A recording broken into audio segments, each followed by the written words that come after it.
दशा माता व्रत कथा। तीसरी कथा प्रारंभ। एक साहूकार था, उसका बड़ा परिवार था। 5 बेटे, उसकी 5 बहुएं तथा एक लड़की थी।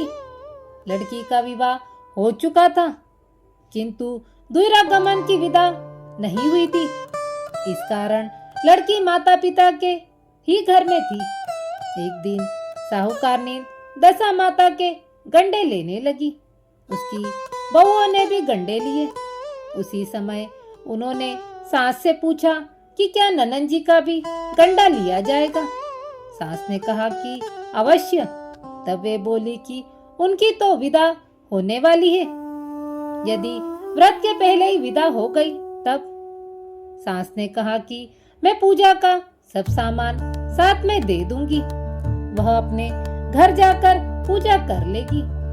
लड़की ने दशा माता का गंडा तो ले लिया, परंतु पूजन के पहले ही उसकी ससुराल से उसके पति आ गए। माता ने विधि पूर्वक लड़की की विदाई की और उसकी पालकी में पूजा का सब सामान रख दिया।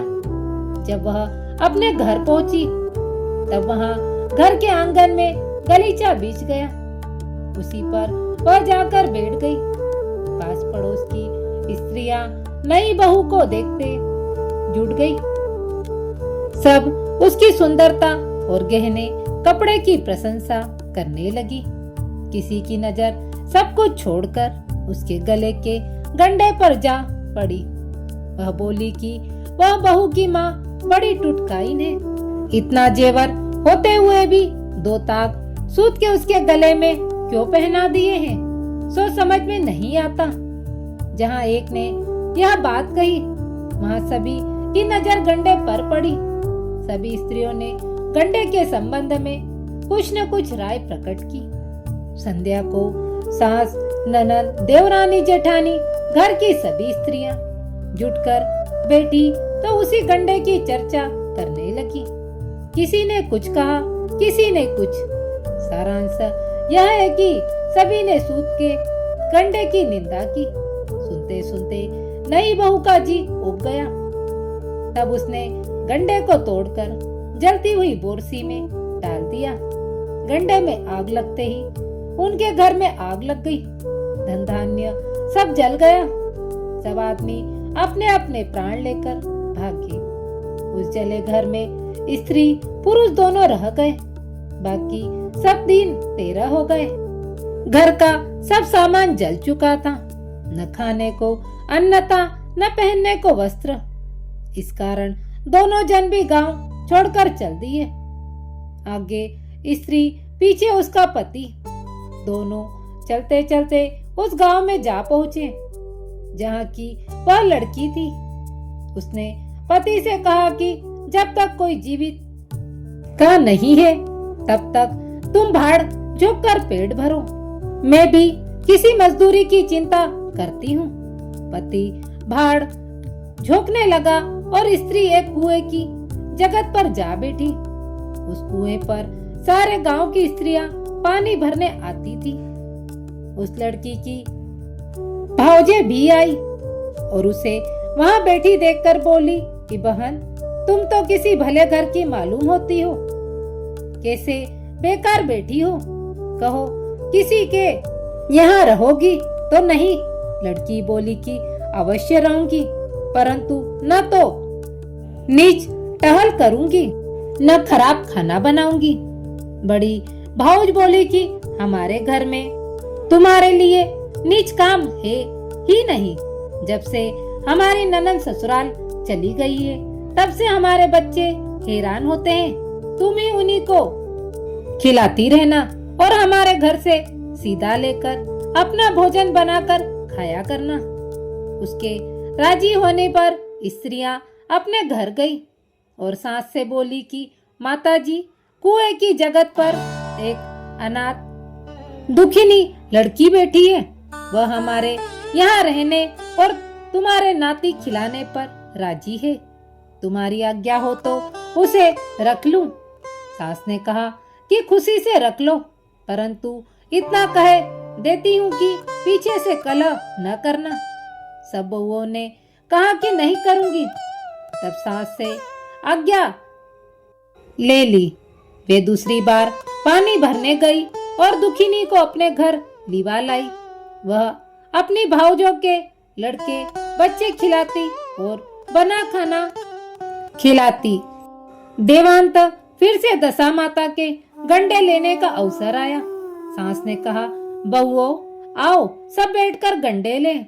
बहुओं ने पूछा, क्या दुखिनी का गंडा भी लिया जाएगा? सास ने कहा कि जब वह घर में रहती है तब उसको क्यों बाहर किया जाए, उसे भी गंडा लेना चाहिए। तब बहुओं ने कहा कि इसी तरह रोकते रोकते तुमने ननंद जी का गंडा लिया था। आखिर पूजा न हो पाई और उसकी विदाई हो गई। अब दुखिनी को गंडा लिवाती हो। यदि पूजा होने के पहले यह भी चली गई तब? सास बोली कि तब क्या हानि है, तुम्हारी ननंद ने अपने घर जाकर पूजा की होगी। दुखिनी पूजा होने तक यहाँ रहेगी तो अपनी पूजा में शामिल हो जाएगी, न होगा चली जाएगी जहाँ वहाँ पूजा कर लेगी। सर्व सम्मति से दुखिनी ने भी दशा माता का गंडा लिया। 9 दिन तक कथा कहानी होती रही। व्रत पूजन यथाविधि हुआ। 10वें दिन साहूकार की 5 बहुओं और उसकी सास ने सिर से स्नान किया। घर में गोबर से चौका लगाया। चौक पूरा और पूजा की तैयारी करने लगी। तब दुखिनी बोली कि भाभी, मुझे फटा पुराना कपड़ा मिल जाए तो मैं भी स्नान कर आऊं। अब बहुओं ने भी सास से पूछा कि हमारे पास ननंद जी की साड़ी रखी है, कहो तो इसे दे दे। अपनी पुरानी साड़ी लेकर दुखिनी स्नान करने गई। उसने सिर से स्नान करके साड़ी पहनी और गीले बाल बिखराए हुए घर आई। यहाँ पूजा प्रारंभ हो गई थी। दुखिनी समेत घर की सब स्त्रियों ने पारण किया। फिर सब इकट्ठी बैठकर एक दूसरी का सिर गूंथने लगी। एक ने दुखिनी से कहा कि आ मैं तेरा सिर गूंथ दूं। वह दुखिनी से कहा कि आ मैं तेरा सिर गूंथ दूं। वह दुखिनी का सिर गूंथते हुए बोली कि जैसी गूंथ इसके सिर में है वैसी ही गूंथ हमारी ननन के सिर में थी। इस पर साहूकारनी क्रोध होकर बोली कि मेरी लड़की अपने ससुराल में सुख देख रही होगी, उसकी तुम कहाँ इस दुखिनी से उनहार देती हो। सास ने कहा, बहू को दुत्कार दिया, परंतु उसकी बात मन में लग गई। उसने दुखिनी से कहा कि आज रात तुम मेरे पास लेटना। रात को जब बहुएं सो गई तब बुढ़िया ने पूछा, क्यों दुखिनी, तेरे नेहर में कोई कभी था? उसने जवाब दिया कि ऐसे ही 5 भाई 5 भौजाई तुम जैसी माँ और पिता थे। पुनः बुढ़िया ने पूछा कि वह बोली कि मैंने अपने नेहर में दशा माता का गंडा लिया था, उसका पूजन नहीं हो पाया, ससुराल को विदा हो गई। वहाँ स्त्रियों ने मेरे गले में गंडा देखकर हंसी उड़ाना शुरू कर दी। तब मैंने उस गंडे को आग में डाल दिया। उसी गंडे के साथ साथ सारा घर जलकर भस्म हो गया। सब लोग 3-13 हो गए। हम दोनों जने भागकर यहाँ चले आए। माता ने पूछा, तेरा पति कहाँ है? दुखिनी ने जवाब दिया कि वह तो भड़भुंजो के यहाँ भाड़े झोंकते हैं। साहूकारनी अपनी लड़की को पहचान कर उसके गले लगकर रोने लगी। उसने रोने का शब्द सुनकर 5 लड़के उनके पास आए। तब बुढ़िया ने कहा कि वह दुखिनी कोई और नहीं, तुम्हारी सगी बहन है। तुम्हारा बहनोई भुंजे के यहाँ भाड़ झोंकता है। दशा माता के कोप से इसकी कोई ऐसी गति हुई है। सवेरा होते ही 5 भाई भुंजे के घर गए और जैसे तैसे बहनोई को बुलाकर घर लाए। उन्होंने उनका छोर कराकर स्नान कराया और उत्तम वस्त्र पहनाए। तब तो वह सुंदर साहूकार दिखाई देने लगा। कुछ दिनों ससुराल में रहकर जब अपने घर गया तब उसने देखा कि घर के सब लोग पहले की तरह सुख से हैं। इसके बाद वह ससुराल आया, तब उसके सास ससुर ने दुखिनी हो उसके साथ विदा कर दिया। दुखिनी अपनी दशा पर विचार करती हुई जब ससुराल जा रही थी, तब मार्ग में उसे एक नदी मिली। उस नदी में स्नान करके अप्सराएं दशा माता का गंडा ले रही थी। उनका एक गंडा अधिक था। उनमें से एक बोली कि यदि इस डोली में कोई उच्च वर्ग की स्त्री हो तो उसी को गंडा दे देना चाहिए। उन्होंने डोली के पास जाकर पता लगाया और दुखिनी को गंडा दे दिया। जब दुखिनी घर पहुंची तब उसकी सास सूप सजाए, ननद कलश लिए और देवरानी जेठानी अन्य मांगलिक वस्तुएं लिए उसका स्वागत करने लगी।